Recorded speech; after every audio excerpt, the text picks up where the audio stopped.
Se assentar também. Glória a Deus. Estamos juntos. Mais um domingo, não é? Que bênção. Esta semana eu tive o privilégio, juntamente com o Carlos Camacho, de irmos num encontro de homens. Nós tivemos com 220 homens, mais ou menos. E eu desejo levar muitos homens aqui da igreja, muitos, quem sabe todos, para esse encontro que acontece a cada 3, 4 meses em Maringá.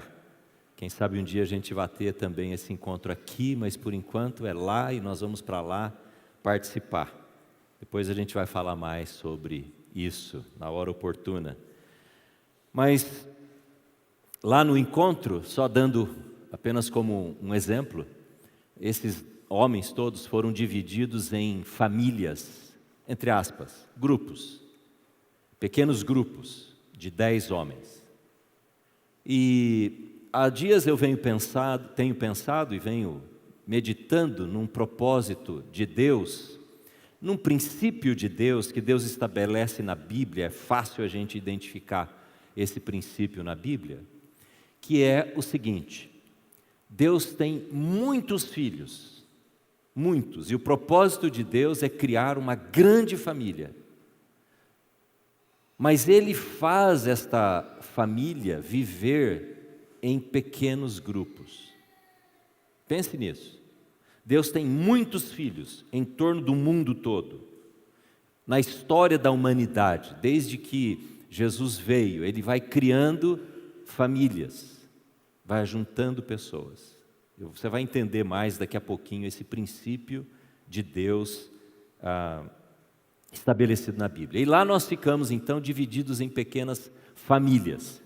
E essas famílias conviviam, não é? Esses grupos de homens, eram 10, e se ajudavam, porque foi um acampamento bem radical, com barraca nas costas, saco de dormir, comida própria, e cada um se virava, e era um negócio bem radical, coisa que eu particularmente gosto bastante. Gosto de ir para o mato, gosto de fazer caminhada, e foi muito bom. Mas ter vivido essa experiência de viver num grupo que precisa se ajudar para poder meio que sobreviver, foi uma experiência marcante para mim, conviver nesses dias, e para o Carlos com certeza também. Eu quero convidar você a abrir um versículo na Bíblia, primeiramente, que é o último capítulo de Apocalipse, lá no final. E eu quero agora entrar nesse propósito de Deus de construir uma grande família, mas reunir essa família em relacionamentos próximos. Em relacionamentos próximos. Apocalipse capítulo 22, no versículo 17. Eu convido você a ler comigo em voz alta aí na sua Bíblia. Você que está em casa também, você que está enfermo, quem sabe, alguém vai ler com você, e está aparecendo aqui na nossa tela. Você tem a Bíblia em casa. Apocalipse 22, versículo 17. Vamos ler juntos aqui, ou aí na sua Bíblia. O Espírito e a noiva dizem: vem, e todo aquele que ouvir diga: vem. Quem tiver sede, venha. E quem quiser, beba de graça da água da vida. Essa primeira frase, o Espírito e a noiva dizem: vem. E todo aquele que ouvir, diga: vem. Você pode dizer esse verbo comigo? Vamos falar juntos? Vem, vem, vem. O que é isso? A revelação do Apocalipse termina com esse ápice, com essa fala extraordinária de que a igreja, que é a noiva, mantém uma expectativa e um desejo de que o noivo, porque ela é a noiva, venha. Em outra maneira de dizer a mesma coisa é Maranata. Você conhece a palavra? Vem Jesus, vem Jesus. É esse convite que a igreja faz porque ela, como uma grande multidão, quer que o noivo venha recebê-la e venha chamá-la, porque era assim que acontecia nos casamentos daquele tempo. Os pais do noivo e da noiva assumiam seus compromissos de aliança do casamento dos seus filhos, o noivo saía, ia embora, ia trabalhar, ia construir o seu lar, sua casa, sua propriedade, e num dia ele decidia: estou pronto. E aí os pais se juntavam de novo e de agora diziam: vem, vem noivo. E ele vinha para a festa, para as núpcias, para então levar a sua esposa, a sua noiva, para então iniciarem um relacionamento. Veja bem que a Bíblia termina num relacionamento pequeno, numa metáfora, numa figura que é usada no Novo Testamento, de que a igreja é uma noiva que espera um noivo. É um casamento. É uma das ilustrações mais lindas e apropriadas para se falar sobre o relacionamento que Deus tem para os seus filhos. Porque é um relacionamento de proximidade, de intimidade. O Deus da Bíblia, o nosso Deus, não é um Deus que é servido por rituais, onde as pessoas distantes dessa criatura, seja lá onde ela estiver, é adorado como um Deus distante.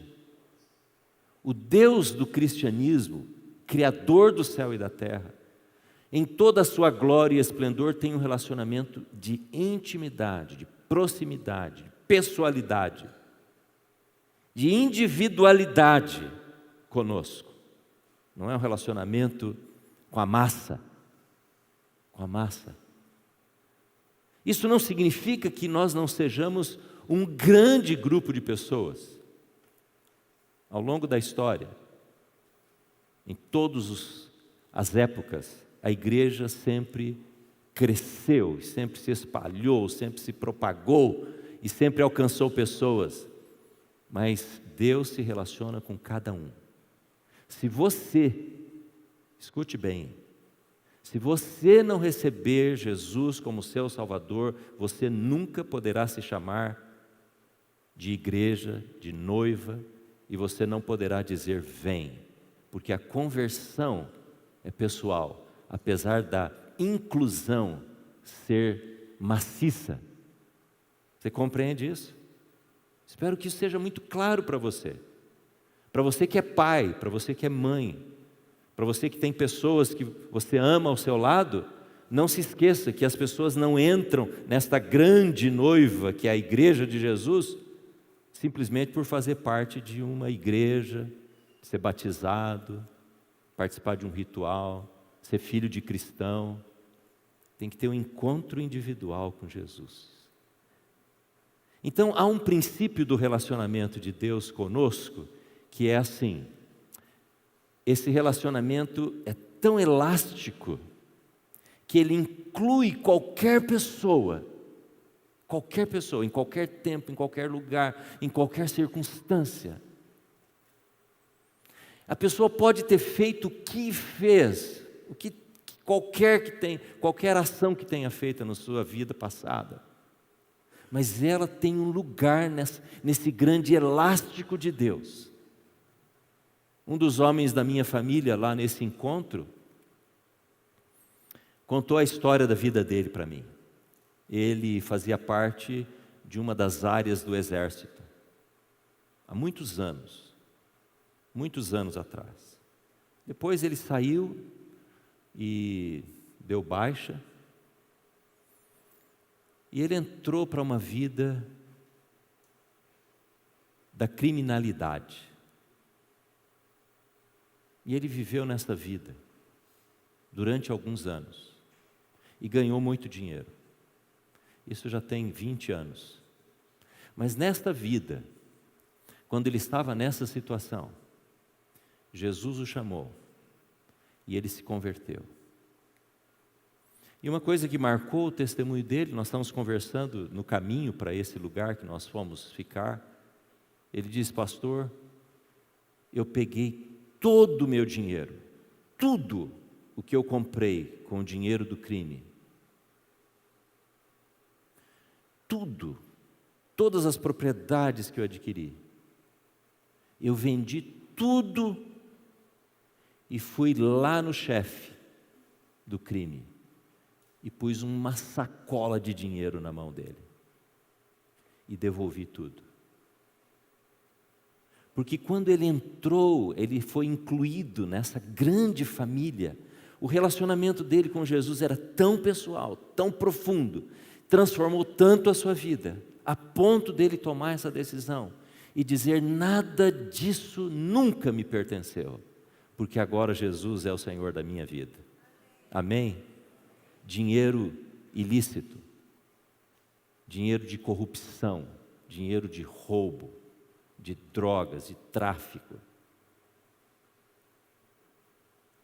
Essa é a família de Deus, que ela é tão grande, abre tanto as portas, porque a porta na verdade é Jesus quem abre, que ela inclui pessoas de todo tipo, mas ela faz com que as pessoas vivam em relacionamento, de proximidade. Veja como esse princípio acontece ao longo da história bíblica. Eu vou dar o primeiro exemplo. Quando Deus nos criou, na história da criação, nós já vemos esse princípio estabelecido. Deus cria a humanidade em um casal, através de formação de uma família. Então, nos olhos de Deus já havia, no propósito de Deus já havia, estava sendo constituído a grande família chamada humanidade, que iria se esparramar pelo planeta, que iria constituir as etnias, os povos, de forma extraordinária, mas Ele fez isso a partir de um pequeno grupo, chamado um casal. Quando as coisas estão indo tão mal pelos caminhos que essa humanidade resolve viver, Ele de novo, para alcançar e para transformar, para mudar a esfera do grande grupo da humanidade, Ele pega mais uma família, Noé e os seus filhos, e as suas esposas. E Ele então começa a recontar uma história, para alcançar novamente a ocupação de toda a terra, através de um pequeno grupo, de uma família.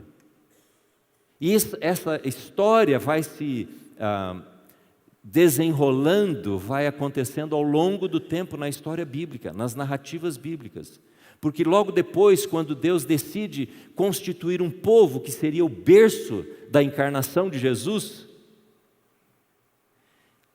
Ele não simplesmente pega uma família e faz isso acontecer. Ele prepara um povo chamado Israel. Deus não faz as coisas às pressas. Assim como Ele não converteu esse agora amigo, irmão, que eu ouvi o testemunho, no primeiro dia que ele entrou para o crime. Deus foi escrevendo uma história, marcando a vida daquele homem, porque a conversão dele iria implicar em uma grande mudança. Ele diz: pastor, eu fui ficando tão amargurado, tão deprimido por causa dessa situação, e teve, para eu tomar aquela decisão radical de fazer a venda de tudo que eu tinha e devolver e não querer nada daquilo e começar minha vida do zero, ele teve que passar por um tempo de transformação. E Deus fez isso com Israel. Mas Deus chama primeiro uma família, um pequeno grupo, um homem chamado Abraão e uma mulher chamada Sara, para escrever uma história que duraria séculos, a ponto de estar preparado o momento em que depois mais uma família, dentre todas as famílias de Israel, fosse chamada para ser o berço de Jesus. Você está vendo esse movimento elástico de Deus na história? Deus tem um grande propósito, grande grupo, as grandes multidões, mas Ele vai escolhendo pequenos grupos de pessoas. Quando então o povo de Israel se estabelece, Ele aí decide, para que isso acontecesse, escolher as tribos de Israel. Ele pega todos os filhos de Jacó e estabelece através destes filhos aquilo que a Bíblia chama de tribos, dos grupos que vão fazer parte da nação de Israel. Uma vez, quando Moisés estava liderando o processo da peregrinação pelo deserto, Moisés era um líder de um grande povo, talvez 3 milhões de pessoas, 2 milhões de pessoas, peregrinando pelo deserto. E Moisés estava estressado ao limite, estava num burnout extraordinário, de morte, uma depressão que a liderança lhe trazia. E aí o sogro dele disse para ele: Moisés, é porque você quer só ficar no grande elástico, você quer pôr todo mundo debaixo do seu guarda-chuva. E o que ele diz? Jetro: divida esse povo em pequenos grupos e nomeie líderes para cada pequeno grupo, e você vai aliviar a sua carga e vai gerar saúde no meio do povo. E assim se constituiu o processo das leis civis e do poder judiciário na nação de Israel, porque cada grupo tinha alguém que julgava as causas das pessoas, as demandas. E assim a história vai acontecendo. E quando Jesus vem naquele momento do ápice da história, quando mais uma vez Deus usa um grupo pequeno chamado José e Maria para estabelecer o lugar apropriado em que Jesus fosse ser criado, Jesus então depois forma a sua família. Ele forma o seu grupo, o seu time, a sua equipe, chamado de discípulos. E aqueles homens, juntamente com as suas esposas, alguns ali eram casados, outros não eram casados, faziam parte desta equipe, desta família que vivia com Jesus e apoiava Jesus e aprendia com Jesus, estavam sendo preparados para serem os apóstolos enviados por Jesus. O mesmo princípio está sendo estabelecido do grande elástico, mas do pequeno grupo. Porque quando Jesus veio, ele sabia que ele deveria seguir a estratégia do Pai, porque o Pai fez dessa maneira na história de toda a humanidade. Eu alcanço muitos, mas eu uso um grupo para abençoar um certo limitado número de pessoas. Essa é a estratégia de Deus. Então Jesus pega 12 e aquelas esposas, aquelas crianças, e vai andando com eles e ensinando essas famílias. A gente tem às vezes uma ideia errada de que Jesus tinha 12 e só esses 12 andavam com ele. Ele viajava e muitas vezes as mulheres destes homens acompanhavam, ajudando, provendo, cuidando. Mas Jesus tinha o alvo de estabelecer a grande igreja dos seus filhos, dos seus discípulos, mas ele usa o pequeno grupo. Eu quero convidar você a ler outro texto agora, para a gente reforçar esse princípio de Deus, Atos dos Apóstolos. Esse é um texto importante para nós hoje, porque hoje talvez você esteja estranhando aqui que muitas pessoas estão usando essa camiseta, não é? E por isso eu vou ler o texto de Atos 2, versículos 42 em diante. Abra sua Bíblia, por favor, leia comigo. Vamos ler juntos, se você puder, na sua Bíblia ou aqui na tela, como está aparecendo aí. Vamos lá juntos? Eles se dedicavam ao ensino dos apóstolos e à comunhão, ao partir do pão e às orações. Todos estavam cheios de temor, e muitas maravilhas e sinais eram feitos pelos apóstolos. Os que criam mantinham-se unidos e tinham tudo em comum. Vendiam as suas propriedades e bens, distribuíam a cada um conforme a sua necessidade. Todos os dias continuavam a reunir-se no pátio do templo e partiam o pão em suas casas, e juntos participavam das refeições com alegria e sinceridade de coração, louvando a Deus e tendo a simpatia de todo o povo.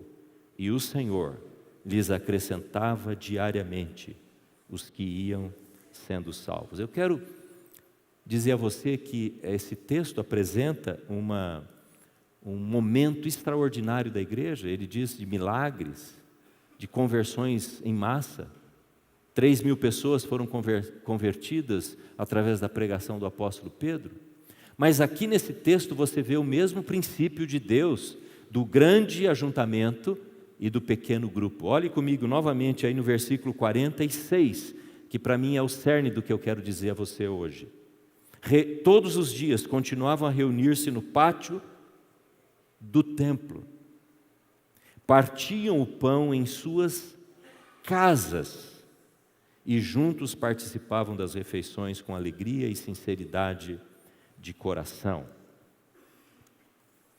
Irmãos, a igreja nasce cumprindo e entendendo esse processo do grande grupo, do grande elástico que inclui todas as pessoas, e do pequeno grupo. Diz o texto que eles se reuniam como comunidade grande, a ponto de chamar a atenção e preocupar muito, e grande preocupação e desespero das autoridades religiosas, porque era um grupo que chamava atenção, porque se reuniam no templo e diariamente estavam ali orando. Mas eles também, diz o texto, se reuniam nas casas, para experimentar esta estratégia do Pai, desde a criação. Agora, talvez ninguém tenha dito para eles, acredito que ninguém disse para eles assim, olha, como eu estou dizendo aqui para você, porque a Bíblia agora está escrita toda, e a gente entende isso, porque nós estamos olhando para trás na história. Mas ninguém disse para eles, olha, escuta, vamos olhar lá para a história, vamos ver Abraão, vamos ver Moisés, vamos ver o que Jesus fez, temos que reunir no templo, temos que reunir nas casas. Não foi assim, simplesmente o Espírito de Deus fez com que isso acontecesse, se tornasse realidade na vida daqueles convertidos. Se reuniam no grande ajuntamento, mas se reuniam também nas casas. Hoje eu quero que fique gravado no seu coração que o nosso propósito como igreja é seguirmos este princípio. O princípio que Deus estabeleceu em Atos, mas na verdade Ele estabeleceu em toda a ação que Ele realizou pelo seu Espírito no seu povo. Ele tem uma grande família. O propósito do Pai é estabelecer uma família, que vai ser aquela noiva, grande noiva, que chama o noivo para este relacionamento pessoal. E interessante que a Bíblia começa falando de um relacionamento de família, Adão e Eva. E a Bíblia termina falando de um relacionamento pessoal, de uma noiva com um noivo. Aquilo que é realidade em Adão e Eva, um homem e uma mulher, é uma metáfora no Apocalipse. Mas usa então a figura desta noiva, que representa essa infinidade de pessoas que se converteram a Jesus e o adoram como Senhor. E que chamam, vem, porque chegou a hora desta união. Que linda figura! Enquanto nós estamos entre aquilo que acontece no Gênesis e aquilo que acontece no Apocalipse, nós seguimos esse princípio, irmãos. Essa é a nossa realidade. Não existe, deixa eu dizer claro a você, não existe cristianismo, relacionamento com o Pai, que não desemboque, que não aconteça através de relacionamento com pessoas. Isso precisa ficar claro na nossa mente. O cristão quer ficar perto de cristãos. O discípulo quer ficar perto de discípulos. A mulher crente quer ficar perto de mulheres que amam a Jesus. O jovem crente tem que ter amigos que o ajudem no desenvolvimento e na firmeza da sua fé, e assim por diante. Se você tem mais influência, ou se as influências do seu pensamento, da sua cultura pessoal, das suas decisões, vêm de fora da fé cristã, tem alguma coisa no cerne da sua fé que não está ajustada. Se a sua conversa de homem não vem nutrida por relacionamentos com pessoas que amam a Cristo, estão debaixo da autoridade de Jesus, tem alguma coisa errada na sua fé. Você não entendeu ainda o princípio. Ou talvez você entendeu, mas está rebelde à autoridade de Cristo na sua vida. Estou falando com homens, mulheres, estou falando comigo mesmo. Se nós nos afastamos de pessoas e não queremos prestar conta, compartilhar os nossos pecados, pedir ajuda, oração e depender uns dos outros, tem alguma coisa grave acontecendo. Tem uma doença crônica de fé e de compreensão do Evangelho na nossa vida. Porque não estamos seguindo um princípio básico de Deus, básico. Ele nos quer em relacionamentos próximos, de intimidade.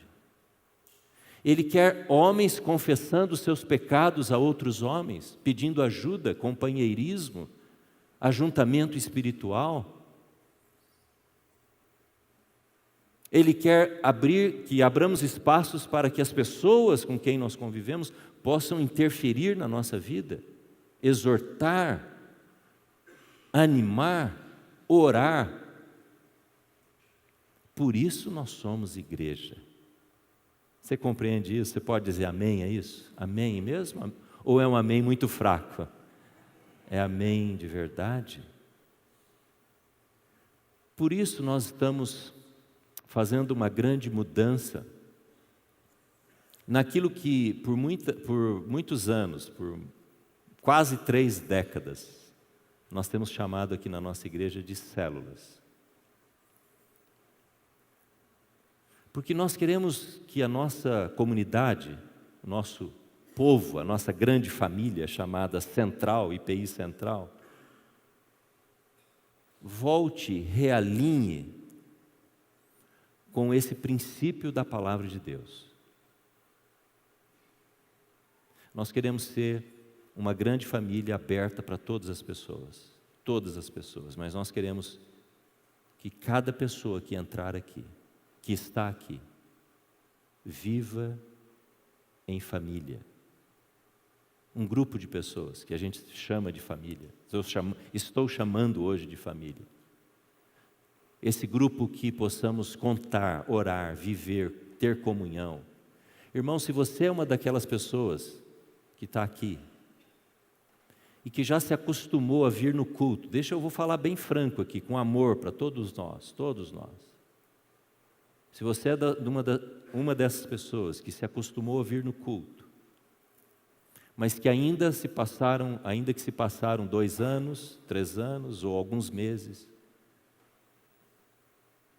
você ainda não abriu o seu espaço, seu coração, a sua alma, a sua agenda para as pessoas, tem alguma coisa faltando.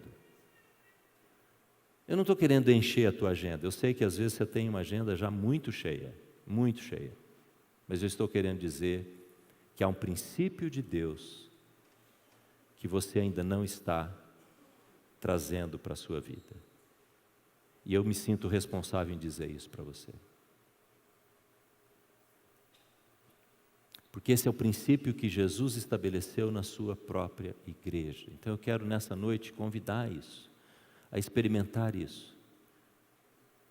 Você não vive nesse princípio apenas por você vive nesse princípio porque você é parte de uma grande família e você quer contribuir para que essa grande família experimente esse princípio. Então você doa da sua vida, você doa do seu amor, você doa da sua fé para que essas pessoas experimentem isso.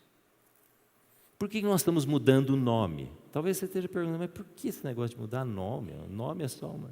Eu vou explicar para você de uma maneira muito simples. Eu vou dizer que nós tivemos durante muitos anos um nome para esses grupos, que a gente comparou, não é? Os coordenadores, nós comparamos com um apelido. Um apelido. Sabe aquele apelido que gruda assim, que não é? A pessoa é chamada por aquele apelido até a hora da morte. Às vezes alguns nem sabem o nome. Eu tenho algumas pessoas que me relacionam que, quando eu soube do nome delas, eu falei, ué, mas é estranho chamar você com esse nome, não é? Nós temos um amado irmão aqui na igreja que chama Cláudio, mas ninguém conhece, poucas pessoas conhecem o nome dele como Cláudio. O nome dele é Maca. Todo mundo sabe quem é o Maca?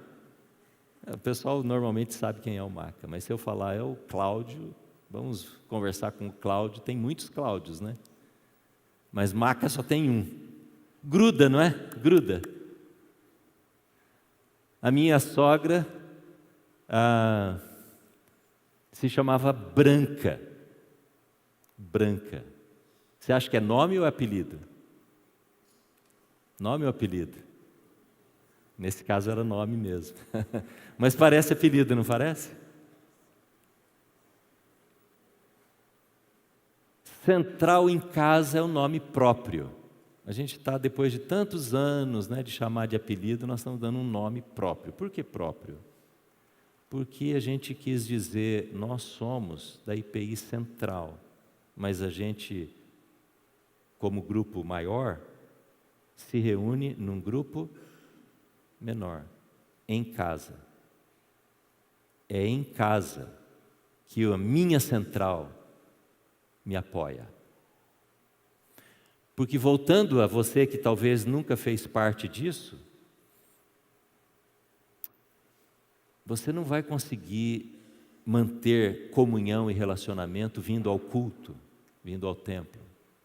Você pode fazer isso um pouquinho mais se você vier na IBD. Hoje nós começamos as salas de aula na IBD, que é uma bênção. Mas o propósito de uma sala de aula é o ensino. E ela é de uma duração de 4 meses. Começamos hoje, né, pastor Rodrigo? Vamos terminar no finalzinho de novembro. Agosto, setembro, outubro, novembro, e a classe se dissolve. Então, você não vai conseguir desenvolver uma comunhão do nível que você pode obter no Central em Casa. Mas nós não estamos mudando apenas de apelido para nome, nós estamos mudando também de conteúdo. Você percebeu que hoje nós tivemos um tempo aqui no início do culto, até o momento que eu peguei a palavra, muito mais voltado para adoração e para oração? Percebeu isso ou não? Talvez não. Mas o nosso objetivo foi ter adoração, e usamos os cânticos, e oração, usamos as orações, os cânticos. Deixa eu dizer uma coisa para você. Nós vamos ter nas nossas reuniões, a partir da semana que vem, olhe para mim aqui, você que está aqui. Isso é importante para você. Até para você dizer para o seu líder, olha, você está errando, não é assim que é para dirigir Central em Casa, não. Mudou agora. Mudou. Aí você ajuda o líder, a líder. Nós vamos ter meia hora, é mais ou menos, é lógico, pode ser um pouco mais, um pouco menos, meia hora de oração nas nossas reuniões. Como é que começa a reunião do Central em Casa? Começa com todo mundo orando. Nós vamos orar com 2 ênfases. Nós vamos orar adorando a Deus. Como é que a gente tem esse tempo de adoração dentro dessa meia hora? Nós vamos ter orações de adoração. Os líderes estão sendo ajudados e serão ajudados ainda a entender melhor em detalhes que eu não vou dar aqui. Mas será um período dessa meia hora de oração, de adoração. Como é que a gente pode fazer isso? Os pastores vieram aqui ler uns salmos, vários textos dos salmos. Então nós podemos adorar a Deus declarando a palavra. Salmos de adoração. Comece a ler a Bíblia, os salmos agora, da perspectiva de versículos, e aí marca texto lá, todos os versículos que são versículos de adoração, de louvor a Deus. porque você vai poder declarar isso como um cântico que sai da sua boca na leitura da Bíblia, na sua reunião do Central em Casa. Talvez alguém, a gente fala, vai puxar, né, vai iniciar um cântico de adoração. Não vai ter um grupo musical como esse na sua célula, claro. E talvez seja a grande maioria das pessoas meio desafinada na célula, não tem problema. Você não precisa ligar o som lá, não é, o YouTube para ter um louvor. Coisa simples. Não é? Na sua célula não, né? Isso foi só para testar vocês hoje. Obrigado. Então, meia hora de oração, e dentro dessa meia hora, uma parte dedicada ao louvor. A outra parte da meia hora, vamos imaginar que seja mais ou menos 15 minutos, vai ser oração de quê? De intercessão. Vai ser aquela hora que a pessoa vai dizer, olha, eu preciso de oração. E aí abre o coração e diz, eu estou precisando de oração porque eu estou passando por um momento de grande ira, eu estou muito irado, eu estou com mágoa, eu estou com problema, em casa está tendo doença, então a pessoa vai ser levada para o meio do grupo e vai ser feita uma roda e as pessoas vão impor a mão na cabeça dessa pessoa e vamos orar, vamos clamar a Deus, vamos buscar o Senhor para que Deus abençoe e cure. Olha, eu estou vivendo um momento muito difícil, tenso na minha empresa ou no meu trabalho, ou o que quer que seja, um jovem vai compartilhar, eu estou sendo tentado por essa situação e Deus precisa me dar forças. E aí os amigos vão orar por ele. É orar um pelos outros. Não é para orar pela tia lá que mora em Manaus que está doente. Não é essa hora ainda.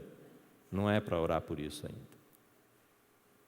É orar um pelos outros. É intercessão mútua. É apoio mútuo. É cuidado mútuo. Sabe por que nós vamos fazer isso, irmãos? Sabe por que a gente colocou em casa? Talvez você ache assim, esse podia ser um nome melhor, podia ser um nome assim, assado. Eu também acho que podia, eu tenho uns 4 nomes que eu queria pôr. Se desse para pôr nome, sobrenome, mais 3 sobrenomes, eu colocaria, mas não dá, né? Tem que ser um só. Não liga para isso, mas entenda a razão. Por que é em casa? Por que a gente pôs essa palavra em casa? Como parte do nome. Porque nós somos uma família. Família. Você precisa entrar nessa igreja e ser dessa igreja pensando, eu estou numa família. Eu não estou num monte de gente. Aqui não é um ajuntamento de pessoas. Você está numa família e você precisa se dedicar a essa família. Essa família depende de você. Depende de cada um de nós. Do testemunho, do amor, do cuidado, do interesse, da dedicação, do apoio. É família.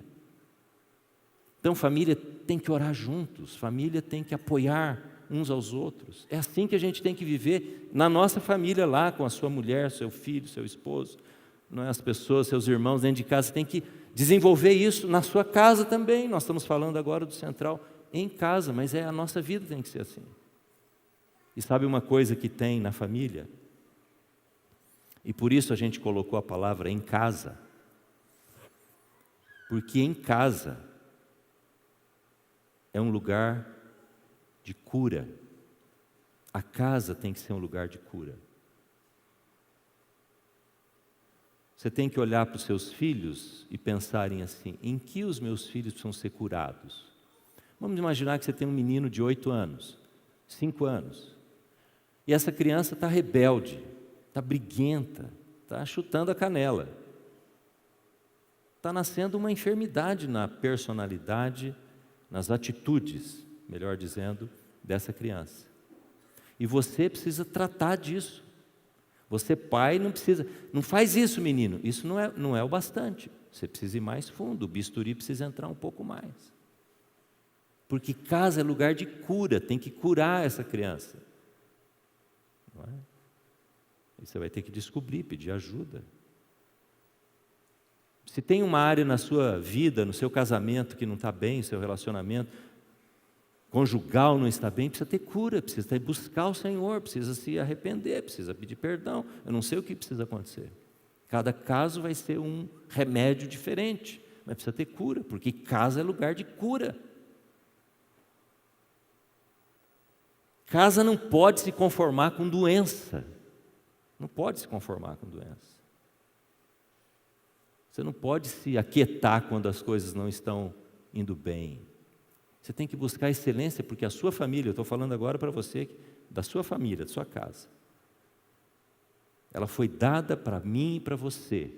Nós somos responsáveis para manter saúde dentro de casa. Então, casa é lugar de saúde, é lugar de vida, é lugar de cura. Você, se olhar para trás, concluindo, eu vou dizer assim, se você olhar para trás na sua família, olhe na história da sua vida, você foi cuidado, educado, talvez a sua família falhou muito com você, mas Deus colocou alguém na sua vida, que talvez não tenha sido nem o seu pai e nem a sua mãe. Pode ter sido um tio, pode ter sido um familiar, um avô, ou um amigo da sua família que pegou você e diz, eu vou encher essa criança, eu vou encher esse adolescente de amor, de identidade, de cuidado. Isso acontece com muitas famílias, porque Deus tem interesse em nos curar.